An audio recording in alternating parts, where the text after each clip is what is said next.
Question number 5 का first part देखते हैं कि हमें इसमें क्या दिया गया है। फर्स्ट पार्ट में ये कुछ इस तरीके से हमारे पास X cube -125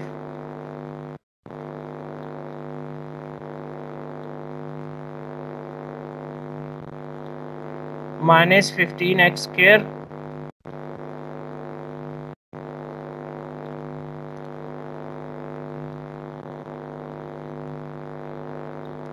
-15 x² plus 75x plus 75x। तो इसमें क्यूब वाला फार्मूला अप्लाई होगा। हम देखेंगे कि x के ऊपर ऑलरेडी क्यूब है, तो हम इसको लिख सकते हैं कि ये x का क्यूब है, ये x का क्यूब है। और 1 to 5 जो है ये किसका क्यूब है, अगर आप देखेंगी तो ये 5 का क्यूब है। यानी कि 5 को 5 से अगर हम 3 टाइम्स मल्टीप्लाई करें तो वो 1 to 5 होता है। ठीक है, माइनस इन दोनों में आपने ये देखना है कि कौन सा नंबर जो है वो कॉमन आ सकता है। तो यहाँ से अगर हम 15 कॉमन ले लें और x कॉमन ले लें तो यहाँ पे हमारे पास बचेगा x, यानी कि 15x² की जगह x बचेगा। फिर चूँकि बार माइनस है, जब हम कॉमन ले रहे हैं, ठीक है, तो यहाँ पे आएगा माइनस। और 15 के टेबल में 75 कब आता है, 15 5 75 होता है। x बाहर चला गया तो यहाँ पे x -5 बचेगा। अभी अगर आप देखेंगे तो ये a क्यूब -b क्यूब वाला फार्मूला इस पे अप्लाई होगा, जो कि कुछ इस तरीके से होता है a - b। तो a इसमें x है और b 5 है, तो ये a - b हो गया। उसके बाद a² मतलब x का स्क्वायर, x का स्क्वायर। फिर उसके बाद प्लस ab होगा, a को b से मल्टीप्लाई करना है। 5 को x से मल्टीप्लाई करेंगे, हमारे पास आ जाएगा 5x। और फिर b² होगा, तो b चूँकि हमारे पास 5 है, तो जब हम इसका स्क्वायर लेंगे तो ये 25 हो जाएगा। यानी कि 5 का स्क्वायर जो है वो हमारे पास होगा 25। ठीक है, और उसके बाद यहाँ पे -15x जो है वो उसी तरह आएगा, और इसके साथ आ जाएगा x -5, x -5। ठीक है, अब अगर आप देखेंगे तो ये x -5 और ये x -5 ये दोनों सेम है, मतलब एक जैसे हैं। आप ऐसे करेंगे कि यहाँ से आप x -5 कॉमन ले लें, x -5 कॉमन आ गया। बाकी ब्रैकेट में जो हमारे पास बचेगा वो होगा x² plus 5x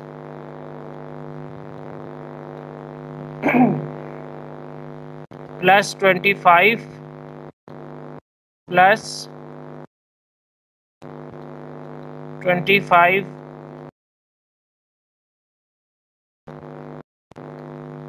-15x -15x।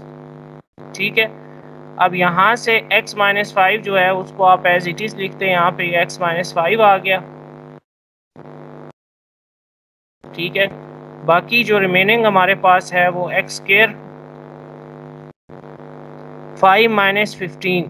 तो 5 -15 जो है ये होगा हमारे पास -10x प्लस 25, -10x प्लस 25 होगा। तो अभी ये जो था 5x, इसको हमने 15x से माइनस किया था, ये 10x हो गया था। तो हम सिर्फ ये देख लेते हैं कि इसको हम फैक्टराइज कर सकते हैं या नहीं कर सकते। तो x -5 जो है वो एज इट इज़ रहेगा।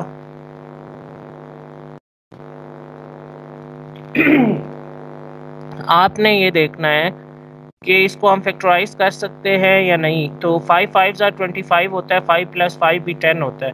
तो मतलब इसका ये हुआ कि इसको हम फैक्टराइज कर सकते हैं। तो यहाँ पे हम -5x लगाएंगे और इसके साथ भी हम -5x ही लगाएंगे। तो -5 जो है वो -10 हो जाएगा, और -5 को जब आप -5 से मल्टीप्लाई करेंगी तो ये +25 हो जाएगा। ठीक है, अब इसमें x -5 जो है वो हम कॉमन ले लेंगे। x -5 को आप यहाँ पे एज इट इज़ रहने दें। यहाँ से आप देखें कि हमारे पास क्या कॉमन आ सकता है फर्स्ट 2 टर्म्स से, इन दोनों से। तो इन दोनों में से x कॉमन आएगा, यहाँ पे हमारे पास बचेगा x -5। ठीक है, फिर जी सर। -5 कॉमन आएगा और यहाँ पे हमारे पास बचेगा x -5। ठीक है, तो अब ये ब्रैकेट क्लोज हो जाएगी। यहाँ पे हम थोड़ा सा कर लेते हैं इस क्वेश्चन को, जो रिमेनिंग हमारा रह गया यहाँ पे। x -5 तो बाहर वैसे ही था ना, इसको हम ऐसे ही लिख देंगे। ये x -5 जो है यहाँ पे एज इट इज आ जाएगा। ठीक है, और अगर अब आप देखेंगे तो ये वाला x -5 और ये वाला x -5 ये दोनों सेम है, मतलब एक जैसे। तो x -5 आप कॉमन ले लें। जी। ठीक है, तो बाकी हमारे पास बचेगा x -5।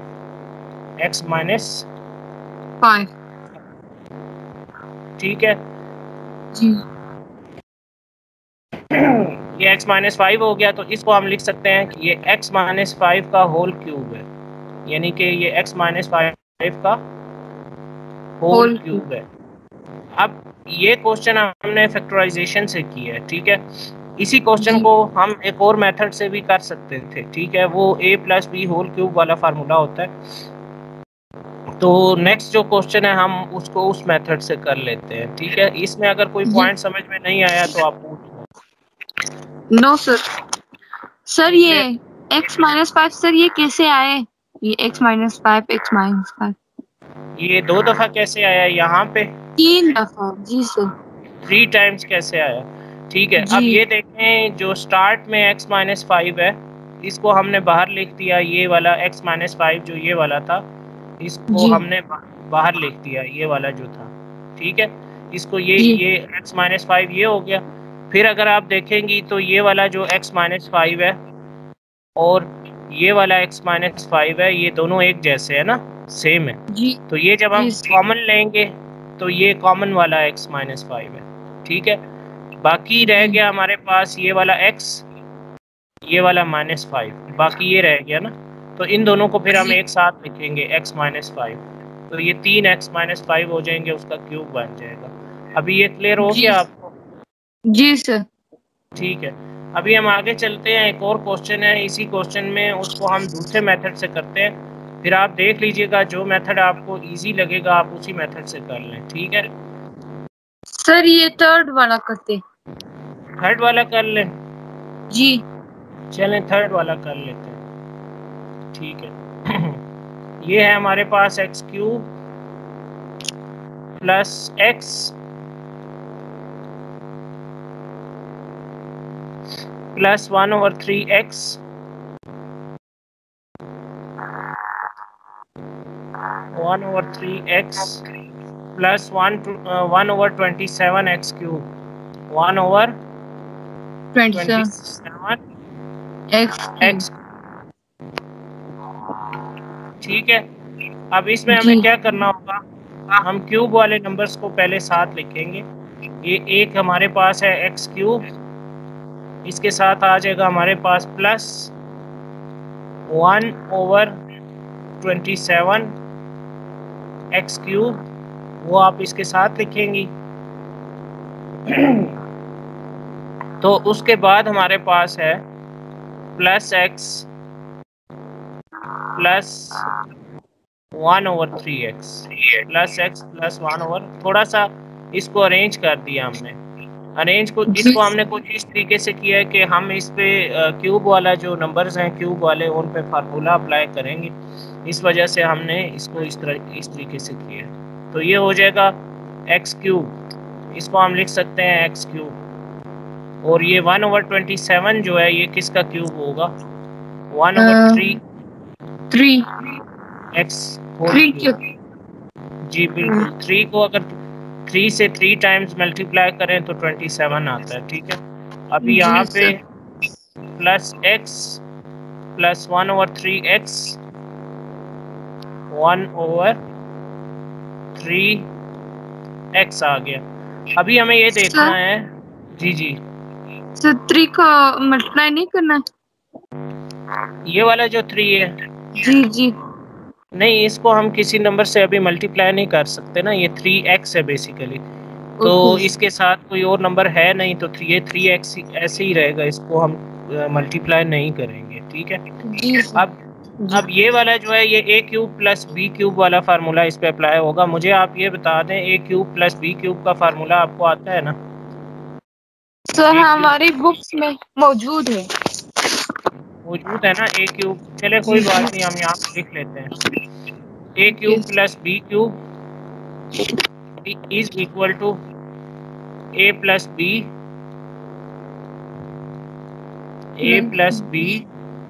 Into a minus b minus A B plus B square.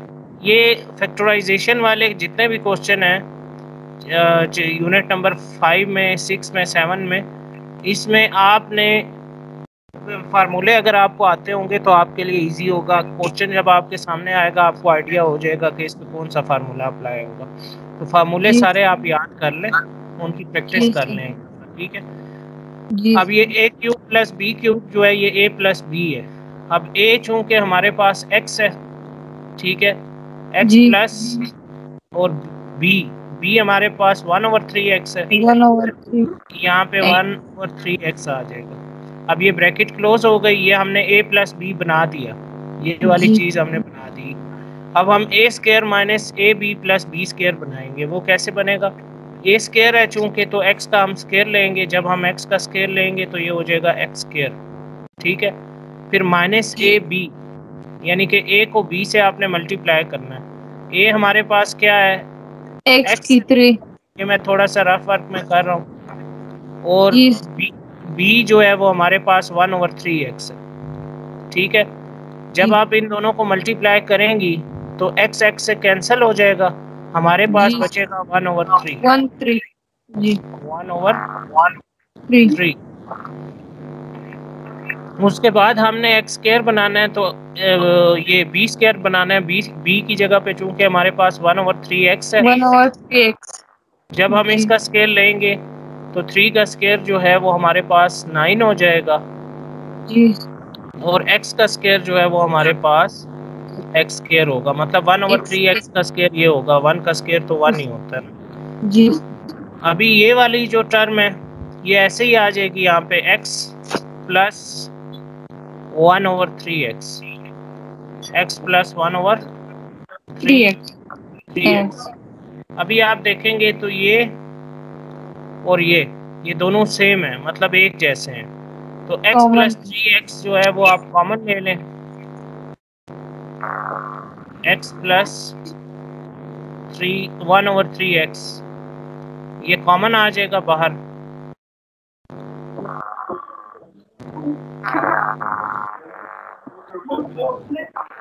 ठीक है, बाकी ब्रैकेट में हमारे पास बचेगा x square minus 1/3 plus 1/9x square. अब चूंकि ये हमने x प्लस 3x कॉमन ले लिया था, तो यहाँ पे हमारे पास बच जाएगा 1। ठीक है, तो ये इसका आंसर होगा। इस तरीके सर जब कॉमन ले तो 1 बचता है। देखिए, अगर हम कोई नंबर कॉमन ले रहे हैं और वो नंबर पूरा ही कॉमन चला गया तो उसमें उसकी जगह पे 1 बचेगा। अब ये x प्लस 3x जो है ये पूरा ही हमने बाहर निकाल दिया, कॉमन ले लिया ना, यहाँ पे कुछ भी नहीं बच रहा, मतलब पूरा ही नंबर, जब पूरा नंबर हम कॉमन ले रहे हो तो उसकी जगह पे 1 बचता है फिर। जी ठीक है, सर। ये क्लियर हो गया आपको? जी सर। ठीक है, अभी हम करते हैं question number 6। Question number sir यही 6। मेथड आसान है। जी, सर यही मेथड आसान। ये मेथड आसान है जिस मेथड से अभी जी। आपने। जी चले सर। ठीक है, आप इसी मेथड से कर लेंगे, मेथड इजी है। क्वेश्चन नंबर 6 में हम एक प्लस वाला करते हैं पहले इसमें। जैसे ये सेकंड पार्ट है हमारे पास 8x³ 8x³ प्लस 216y³। अब इस पे भी वही फार्मूला अप्लाई होगा। फार्मूला मैं यहाँ पे लिख देता हूँ ताकि जब हम इसको एक्सपेंड करें तो ये आपको समझ में आ जाए। a³ प्लस b³ वाला फार्मूला होगा। ठीक है, अब क्यूब में भी हमारे पास 2-3 फार्मूले होते हैं। ये जो फार्मूला है क्यूब वाला, इसमें ये होल क्यूब नहीं है ना, इसके ऊपर होल क्यूब नहीं है, तो ये इसका फार्मूला जो है वो डिफरेंट होता है a plus B whole cube के फार्मूले से। तो ये हो जाएगा a plus B into a² minus A B plus b² minus A B plus b²। ये फार्मूला होगा इसका। ठीक है, अब हम इसको सॉल्व करते हैं। अब देखते हैं 8 किसका क्यूब होता है। आपने ये देखना है कि ऐसा कौन सा नंबर होता है जिसका क्यूब जो है वो 8 होगा।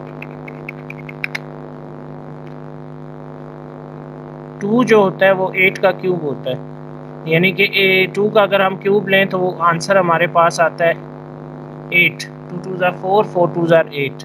ठीक है, फिर अगर आप इसको देखेंगी 216y³ को, तो ये 216 जो है ये 6 का क्यूब होता है। यहाँ पे आ जाएगा 6y³। ठीक है, यानी कि 6 का अगर हम क्यूब लेंगे तो वो 216 होता है। अभी हमने इसको इस शेप में ले आए, a³ प्लस b³ वाली शेप में ले आए। अब हम इसको इस शेप में लिखेंगे a प्लस बी। a चूंकि हमारे पास 2x है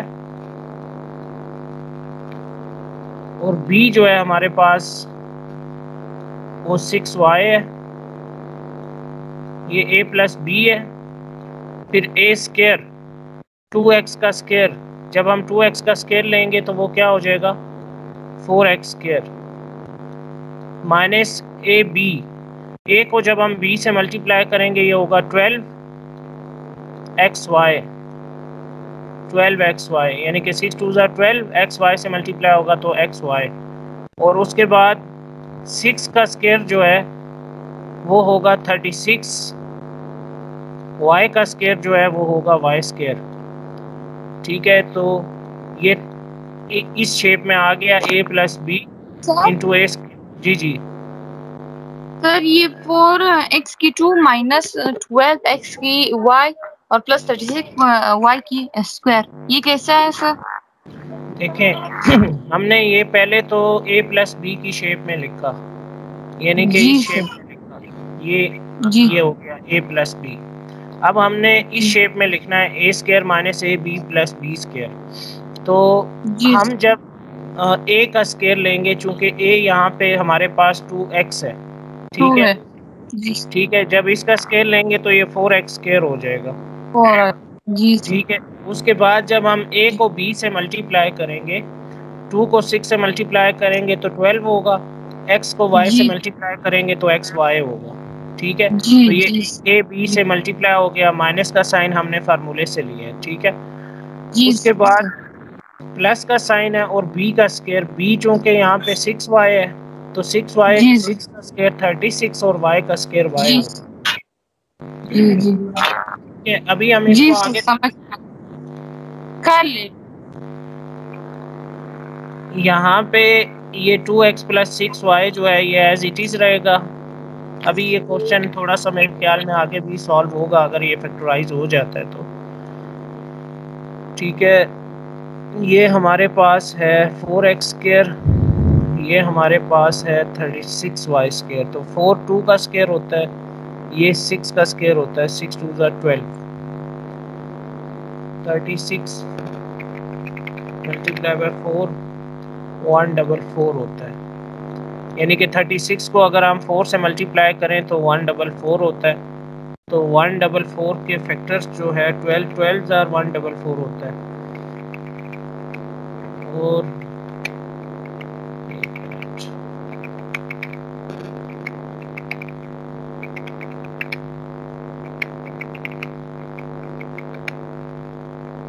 मेरे ख्याल में ये फैक्टराइज नहीं होगा, ये यहीं तक ही सॉल्व होगा, ये इसका आंसर होगा। जी सर।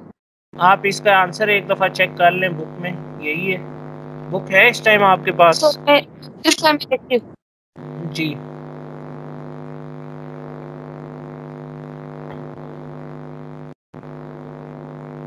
क्योंकि हम इसके फैक्टर्स नहीं बना सकते, ना ही इस पे कोई फार्मूला मज़ीद अप्लाई हो सकता है।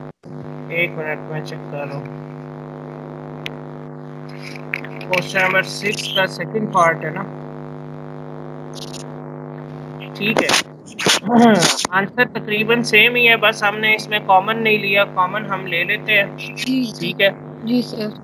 ये जो नंबर्स हैं हमारे पास, टर्म्स हैं, इसमें हम देख लेते हैं कि इसमें हमारे पास क्या कॉमन आ सकता है। अगर आप देखेंगी तो यहाँ पे, अगर आप देखें तो यहाँ पे 2 कॉमन ले लें आप यहाँ से। जब आप 2 कॉमन लेंगी यहाँ पे x आएगा और यहाँ पे आएगा 3y, यानी कि हमने फर्स्ट टर्म से 2 कॉमन ले लिया। अब हम सेकंड टर्म में देखेंगे तो 4 कॉमन आ सकता है।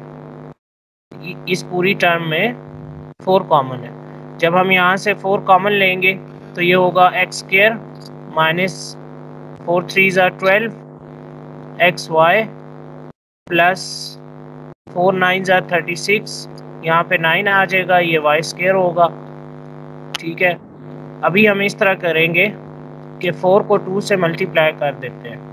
4 2 से मल्टीप्लाई होगा तो क्या हो जाएगा 8, ये होगा x प्लस 3y।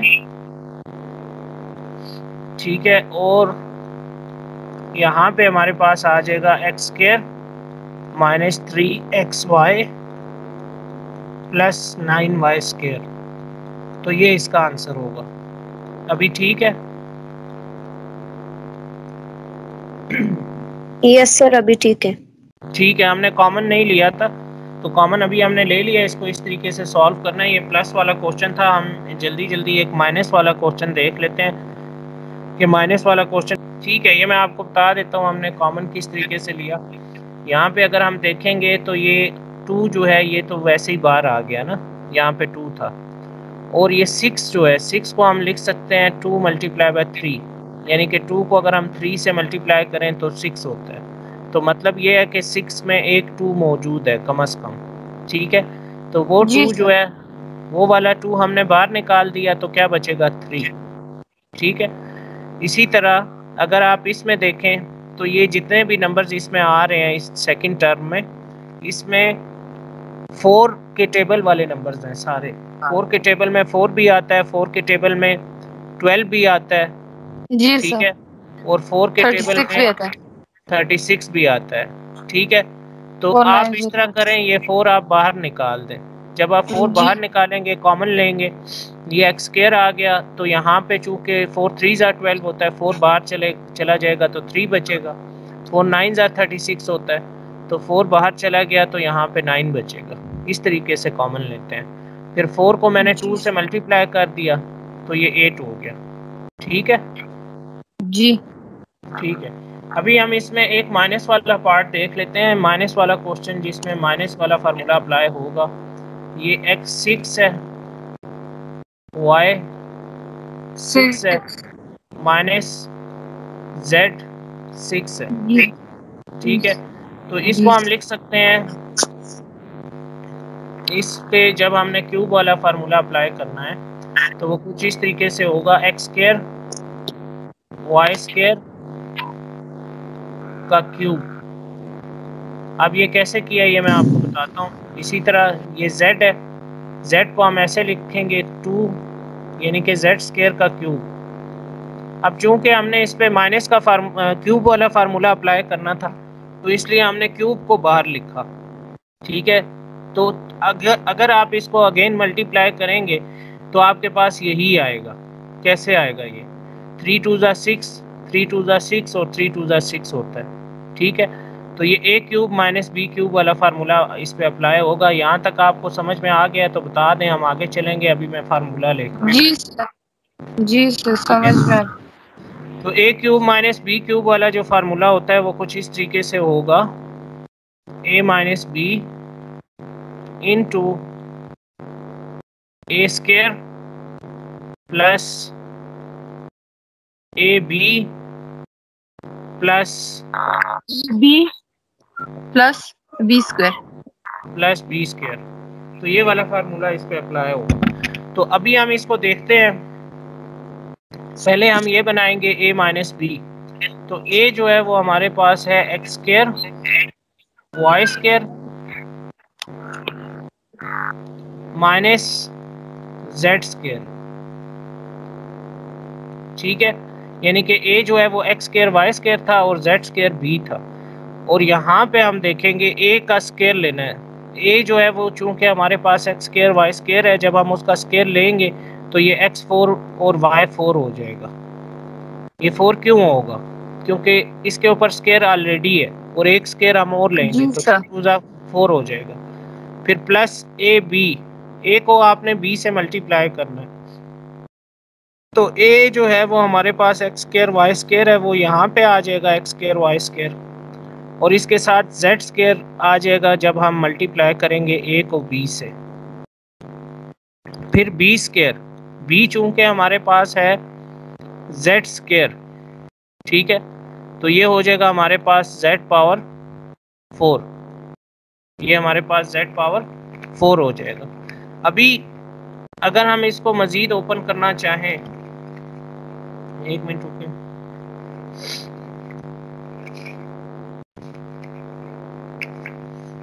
अभी इसी क्वेश्चन को हम अगर मजीद ओपन करना चाहें तो किस तरीके से करेंगे वो मैं आपको बता देता हूँ। ये क्वेश्चन नंबर 6 का कौन सा पार्ट है? क्वेश्चन नंबर 6 का 5th पार्ट है। ठीक है, आपने एक फार्मूला पढ़ा होगा ए स्क्वायर माइनस बी स्क्वायर वाला।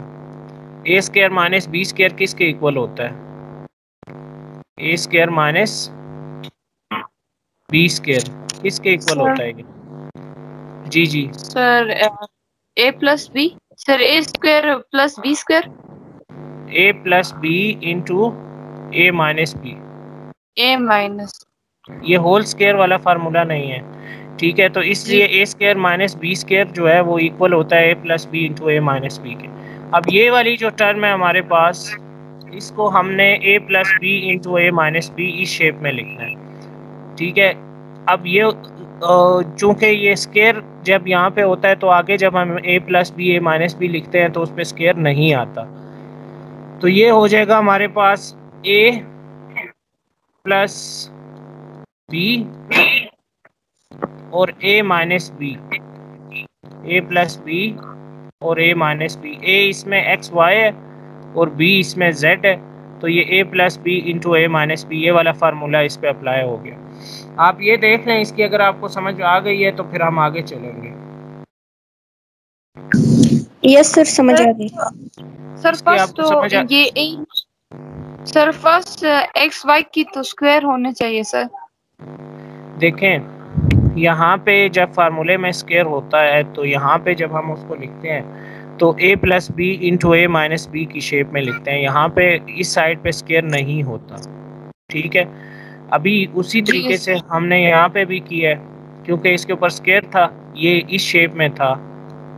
ठीक है, तो हम इसको इस शेप में लेके जा रहे हैं, a plus B into A minus B की शेप में।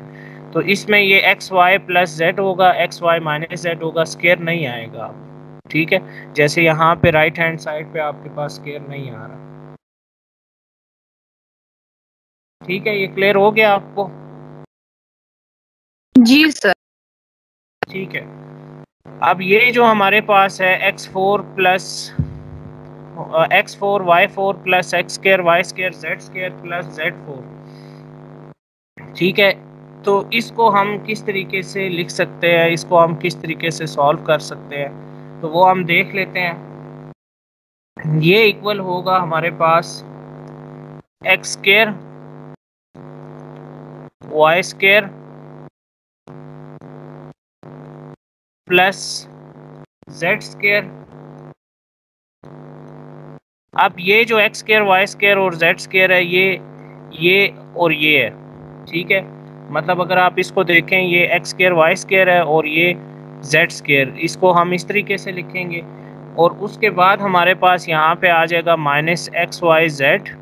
ये अब इस पे इसका जो फार्मूला है वो फार्मूला हम इस पे अप्लाई कर रहे हैं। अभी ये कंप्लीट नहीं हुआ, ये एक टर्म है, इसके आगे हमारे पास जगह नहीं है, हम नीचे लिखेंगे बाकी टर्म्स जो हैं वो इस तरीके से होंगी। यहाँ पे होगा X Y plus Z minus under root X Y Z minus under root X Y Z into फिर X Y plus Z plus under root X Y Z. अब इस पे मैं आपको बता देता हूँ ये किस तरीके से सॉल्व होगा, ये इसका आंसर ऐसे क्यों बनेगा और इस पे कौन सा फार्मूला अप्लाई होगा। अगर आप इन दोनों को मल्टीप्लाई करेंगे, ठीक है, ये बेसिकली है a माइनस बी, ठीक है, और ये हमारे पास है a प्लस बी, ठीक है, यानी कि ये a माइनस बी है और ये a प्लस बी है। जब हम इन दोनों को मल्टीप्लाई करेंगे तो ये आएगा हमारे पास X square Y square plus, multiply आपने करना नहीं है, मैं आपको ये समझा रहा हूँ कि इस टर्म को हमने एक्सपेंड किस तरीके से किया है, ये टर्म्स को हमने 3 टर्म्स में चेंज कैसे किया है। तो जब आप वैसे इसको मल्टीप्लाई करेंगे या इसका फार्मूला क्लोज करेंगे तो वो ये फार्मूला बनेगा plus Z square minus X Y Z. इन दोनों को मल्टीप्लाई करने से हमारे पास ये आएगा, ठीक है। फिर इसको जब हम इससे मल्टीप्लाई करेंगे तो हमारे पास ये वाली टर्म आती है, तो इसको फिर हम इस तरीके से लिख सकते हैं। तो अगर आपको ये मुश्किल लग रहा है कि ये इतना ज़्यादा एक्सपेंड हो गया, तो आप यहाँ तक भी अगर क्वेश्चन कर देते हैं इस स्टेप तक, ये मैं इसको हाईलाइट कर रहा हूँ इस स्टेप तक, तो भी आपका आंसर सही होगा। नो सर ये सही है। ठीक है, ये क्लियर हो गया आपको? जी सर।